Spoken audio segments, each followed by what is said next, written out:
My name is Alvaro Amorrortu, and I'm the CEO of Mediphage Bioceuticals. At Mediphage, we are developing a technology called mini-string DNA, which is a linear DNA mini vector that can be used across all genomic medicines applications. Now, before I start describing mini-string DNA in more detail, let me explain a little bit about the role of plasmids in gene therapy. So plasmid DNA is a use for all type of gene therapy applications, either as a starting material for the production of viral vectors or as a drug substance in case of vaccines or non-viral gene therapy applications. But there is a question that we always ask ourselves, which is, how can we improve the probability of clinical success? And the second question is, can we improve the quality of the core materials that are used in gene therapy applications to actually improve that probability of clinical success? So let's take a look at the history and the evolution of plasmids. We're starting from conventional plasmids, which are the gold standard that are used across different applications.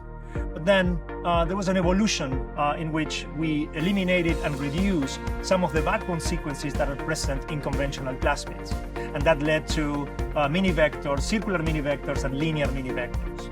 We improved the immunogenic profile of those plasmid DNA by eliminating those unnecessary sequences.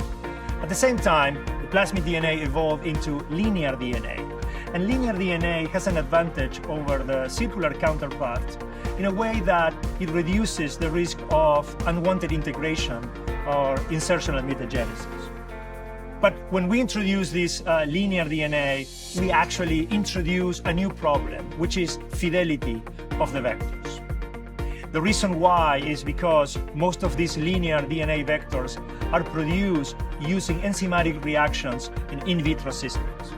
The ultimate step in that evolution is mini-string DNA, which captures all the advantages of linear DNA and the advantages of circular mini vectors in a way that the topology reduces the risk of insertional mutagenesis, and it also doesn't have the unwanted sequences that we typically find in the backbone of conventional plasmids. However, mini-string DNA is producing E. coli, retaining the fidelity that we all got to know from the conventional plasmids. So mini-string DNA is a linear, covalently closed DNA molecule that can accommodate cargos up to 25 kilobases, and is flanked by the two super sequences that we see in purple at both ends. The super sequences play two important roles. On one hand, they facilitate nuclear uptake, and on the other, they are essential for the production of mini-string DNA in E. coli-based systems. I mentioned fidelity a couple of times, and one of the interesting experiments that we conducted recently is actually evaluate that fidelity using an in vivo system. In this case, we produce a SACB gene using enzymatic reactions and also using our E. coli fermentation process. And then we plated those constructs. And what you see on this on the screen are the results of those different manufacturing processes. The little specks represent mutations in the actual construct. So the more specks that you see, the more colonies that you see, the more mutations that are present in the final product.